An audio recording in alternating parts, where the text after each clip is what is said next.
اب مبارک رات کون سی ہے؟ ویسے تو بے شمار رات مبارک ہے، شب معراج بھی مبارک رات ہے، شب برات بھی مبارک رات ہے، شب قدر بھی مبارک رات ہے، رمضان المبارک کی بھی مبارک راتیں ہیں۔ تو یہاں اللہ رب العزت فرما رہا ہے کہ میں نے اپنے قرآن عظیم کو مبارک رات میں نازل فرمایا۔ اب وہ مبارک رات ہے ہی کون سی؟ تو مفسرین فرماتے ہیں کہ اس سے مراد شب برات ہے یا شب قدر ہے۔ مفسرین کے دو قول ہیں۔ قول قالا یقولو قولا مصدر ہے جس کا معنی آتا ہے کہنا۔ تو مفسرین کا دو کہنا ہے۔ پہلا کہنا یہ ہے کہ اس سے مراد شب برات ہے، اور دوسرے مفسرین کا کہنا ہے کہ اس سے مراد شب قدر ہے۔ تو اللہ رب العزت نے شب برات میں یا شب قدر میں قرآن عظیم کو جو ہے آسمان دنیا پر نازل فرمایا۔ اور میرے عزیزو، قرآن عظیم اللہ تبارک و تعالیٰ کی بہترین کتاب ہے۔ دنیا کے اندر بے شمار کتب ہے، لیکن تمام کتابوں پر جو فضیلت رکھتی ہے اسے قرآن کہا جاتا ہے۔ شاعر کہتا ہے کتابوں میں جو افضل ہے اسے قرآن کہتے ہیں، جھوم کے بولے سبحان اللہ۔ کتابوں میں جو افضل ہے اسے قرآن کہتے ہیں، اسے جس نے اتارا ہے اسے رحمان کہتے ہیں۔ تو قرآن عظیم میں اللہ تبارک و تعالیٰ ہر چیز کا واضح ذکر فرمایا۔ خیر میں اپنے موضوع کی طرف آتا ہوں۔ آج شب برات ہے، یہ بخشش کی رات ہے میرے عزیزو۔ حدیث پاک میں آتا ہے حدیث پاک میں ہے امیر المومنین حضرت علی رضی اللہ عنہ سے یہ حدیث پاک، اس حدیث پاک کے راوی ہے۔ پیغمبر اعظم نے ارشاد فرمایا کہ جب شعبان المعظم کی 15ویں رات آتی ہے، یعنی جب شب برات آتی ہے، تو اللہ تبارک و تعالی آسمان دنیا پر اپنی تجلی رحمت فرماتا ہے اور فرماتا ہے کوئی مجھ سے بخشش طلب کرنے والا جس سے میں بخش دوں، ہے کوئی مجھ سے اولاد مانگنے والا جس سے میں اولاد عطا کروں، ہے کوئی عمر میں برکت کروانے والا جس کی عمر میں میں برکت عطا کروں۔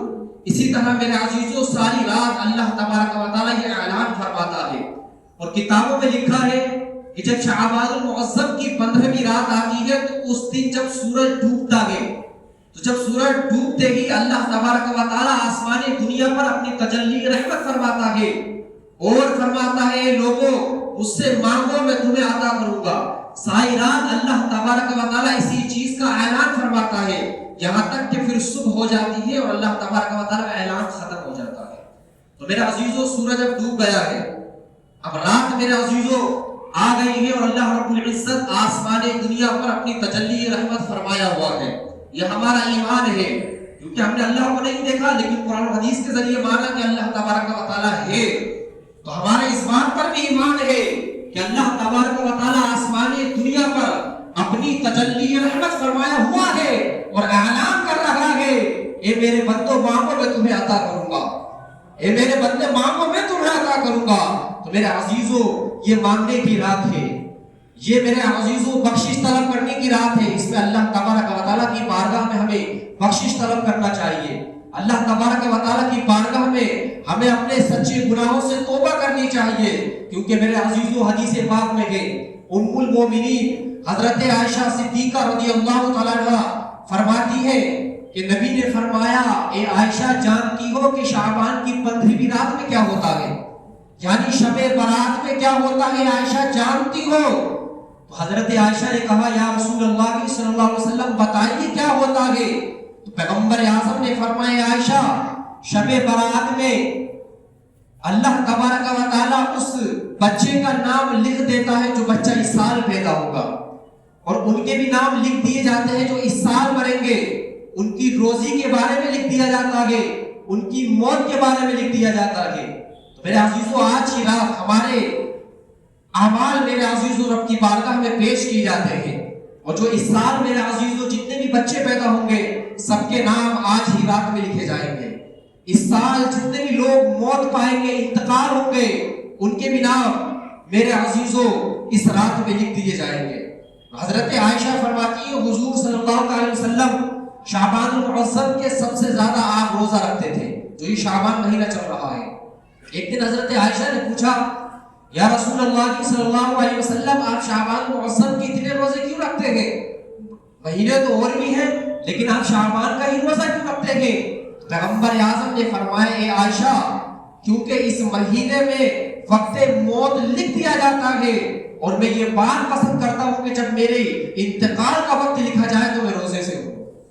بولیے سبحان اللہ۔ جب میرے انتقال کا وقت لکھا جائے تو میں روزے سے ہوں۔ سبحان اللہ، کتنی پیاری سوچ ہے ہمارے نبی کی۔ یقیناً ہمارے نبی بھی پیارے ہیں، ہمارے نبی کی پیاری سوچ ہے۔ تو اسی طرح میرے عزیزو ہمیں اس رات میں جاگنے کا حکم ہے اور صبح کو روزہ رکھنے کا حکم ہے۔ لیکن میرے عزیزو یاد رکھنا اس رات میں جاگنے کا مطلب یہ نہیں ہے کہ منہ میں پان چبایا جائے اور شہر کی گلی گلیوں میں پھرا جائے۔ اس رات میں جاگنے کا مقصد یہ نہیں ہے میرے عزیزو کہ چوراہے پہ بیٹھ کر چائے پی جائے۔ اس رات میں جاگنے کا مقصد میرے عزیزو یہ نہیں ہے کہ موٹر سائیکل پر بیٹھا جائے اور شہر کے ایک کونے پر اور دوسرے کونے پر سیر کی جائے۔ یہ مقصد نہیں ہے میرے عزیزو۔ مقصد یہ ہے کہ رات میں نوافل پڑھی جائے، قرآن عظیم کی تلاوت کی جائے، صلاۃ التسبیح پڑھی جائے، حضور پر درود پاک پڑھا جائے، ذکر و اذکار کیا جائے، ساری رات اللہ تبارک و تعالیٰ کی جان کر عبادت کی جائے اور صبح کو روزہ رکھا جائے۔ اس رات کا میرے عزیزو یہ مقصد ہے، اور اگر ہم نے اس پہ عمل کیا تو یقیناً ہمارا اس رات میں جاگنے کا مقصد حاصل ہو جائے گا۔ اور اگر ہم نے اس پہ عمل نہیں کیا، ہم سائے رات ادھر ادھر چھتوں پر ٹہلتے رہے تو یاد رکھنا اس سے بہتر ہے کہ بندہ سو جائے۔ تو ہمیں اس رات میں جاگنے کا حکم دیا گیا ہے میرے عزیزو، کیونکہ یہ رات بہت مبارک رات ہے۔ حدیث پاک میں ہے حضرت عائشہ صدیقہ رضی اللہ تعالیٰ عنہ فرماتی ہے کہ حضور نے فرمایا کہ 4 راتیں ایسی ہیں۔ کتنی؟ 4 راتیں ایسی ہیں کہ جس میں اللہ تبارک و تعالیٰ اپنے خیر و برکت کے دروازے کھول دیتا ہے۔ سبحان اللہ۔ پیغمبر اعظم نے فرمایا کہ اس میں سے ایک رات شب برات ہے۔ 4 راتیں ایسی ہیں جس میں اللہ تبارک و تعالیٰ خیر و برکت کے دروازے کھول دیتا ہے۔ اس میں سے ایک رات میرے عزیزو شب برات ہے۔ تو اس میں میرے عزیزو ہمیں چاہیے ہم زیادہ سے زیادہ اللہ تبارک و تعالیٰ کی بارگاہ میں دعا کریں کہ تاکہ اللہ تبارک و تعالیٰ ہمارے گناہوں کو بخش دے اور ہمارے رزق و روزی کے اندر خوب زیادہ خوب کی خوب میرے عزیزو ہماری برکت عطا فرمائے، کیونکہ اللہ رب العزت کے خزانے میں کسی چیز کی کمی نہیں ہے میرے عزیزو، لیکن بندہ سچے دل سے طلب کرے۔ میرے عزیزو کتابوں میں لکھا ہے کہ اللہ تبارک و تعالیٰ سے اگر کوئی بندہ مانگتا ہے نا تو اللہ تبارک و تعالیٰ یقیناً اسے عطا فرماتا ہے اور کہتا ہے اگر یہ بندے تو مجھ سے نہیں مانگے گا تو پھر کس سے مانگے گا؟ کیونکہ میں ہی تو عطا کرنے والا ہوں۔ یقیناً حقیقی ذات ہر کچھ دینے کی اللہ تبارک و تعالیٰ کی ہے، حقیقی خالق اللہ تبارک و تعالیٰ ہے، حقیقی رازق اللہ تبارک و تعالیٰ ہے، حقیقی زندگی دینے والا اللہ تبارک و تعالیٰ ہے، حقیقی موت دینے والا اللہ تبارک و تعالیٰ ہے۔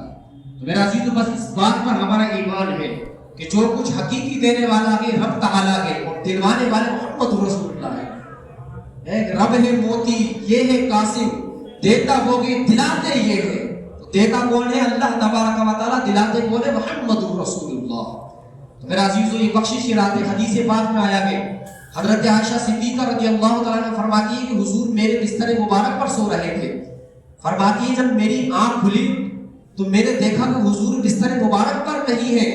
حضرت عائشہ فرماتی ہے حضور کی تلاش میں نکلی، فرماتی میں نے حضور کو مدینے کے قبرستان میں دیکھا۔ بولے سبحان اللہ۔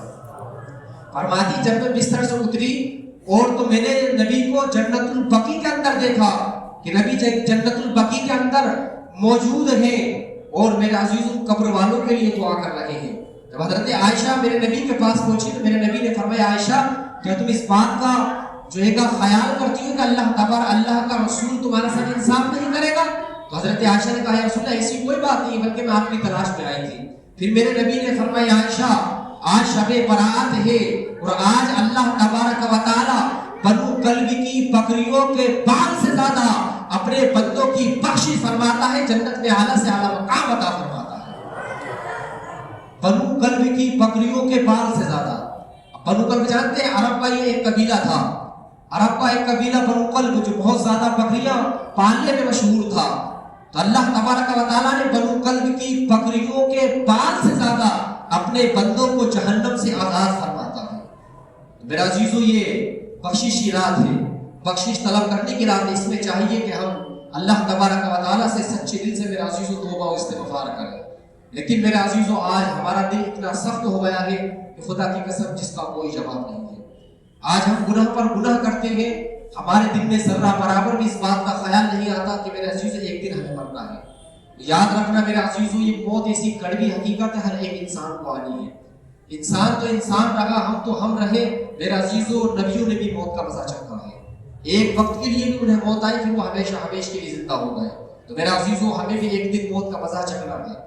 آج ہم میرے عزیزو ہمارے سامنے کچھ بھی بیان کیا جائے، حدیث پاک کتنے سے کتنی سخت بیان کی جائے، قرآن عظیم کی کتنے سے کتنی میرے عزیزو جو ہے آیت بیان کی جائے، لیکن ہمارے دل میں ذرہ برابر بھی اللہ تبارک و تعالیٰ کا خوف پیدا نہیں ہوتا۔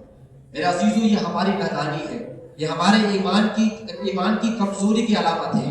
میرے عزیزو ایمان کو اپنے مضبوط کریں، نمازوں کی پابندی کریں، کیونکہ میرے عزیزو نماز فرض اعظم ہے۔ نماز میں سے میرے عزیزو بہت بڑا فرض ہے۔ نماز ہم پر بھی فرض ہے، نبی پر بھی میرے عزیزو نماز فرض تھی، تو نماز بھی میرے عزیزو کسی حال میں نہیں چھوٹنا چاہیے۔ یاد رکھنا میرے عزیزو، جھوٹ بولنا اتنا بڑا گناہ نہیں ہے، شراب پینا اتنا بڑا گناہ نہیں ہے، زنا کرنا اتنا بڑا گناہ نہیں ہے، سود کھانا اتنا بڑا گناہ نہیں ہے جتنا بڑا گناہ میرے عزیزو جان بوجھ کر نماز کو چھوڑ دینا۔ اللہ حدیث پاک میں من ترک الصلاۃ متعمدا فقط کفر، پیغمبر اعظم فرماتے ہیں جس نے نماز چھوڑ دی گویا کہ اس نے کفر کیا، گویا کہ اس نے کفر کیا۔ اور فقہا کرام یہاں سے مراد لیتے ہیں کہ وہ پورا کافر تو نہیں ہوا، لیکن وہ اسلام سے بہت دور پہنچ گیا اور کفر کے قریب ہو گیا۔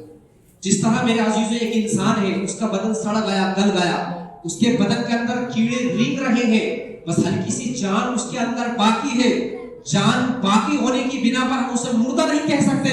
اسی طرح بے نمازی میرا عزیز اسلام سے بہت دور پہنچ جاتا ہے، کفر کے بالکل قریب پہنچ جاتا ہے، لیکن ہلکی سی ایمان کی جھلک اس میں باقی ہے، تو اس بنا پر ہم اسے کافر نہیں کہہ سکتے۔ تو میرا عزیزو نمازوں کی پابندی کریں۔ ہم سب مذہب اسلام کے ماننے والے ہیں، اور خدا کی قسم مذہب اسلام بہت پیارا مذہب ہے۔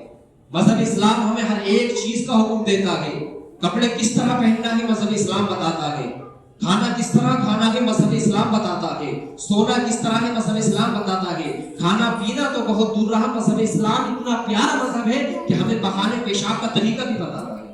بتائیے اس سے پیارا اور مذہب کیا ہوگا؟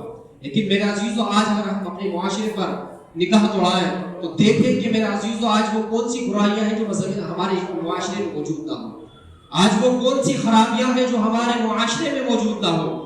جھوٹ بولنا دیکھو تو ہمارے معاشرے میں، زنا کاری دیکھو تو ہمارے معاشرے میں، شراب نوشی دیکھو تو ہمارے معاشرے میں، جوا بازی دیکھو تو ہمارے معاشرے میں۔ میرے عزیزو کبھی بھی ہم نے غور و فکر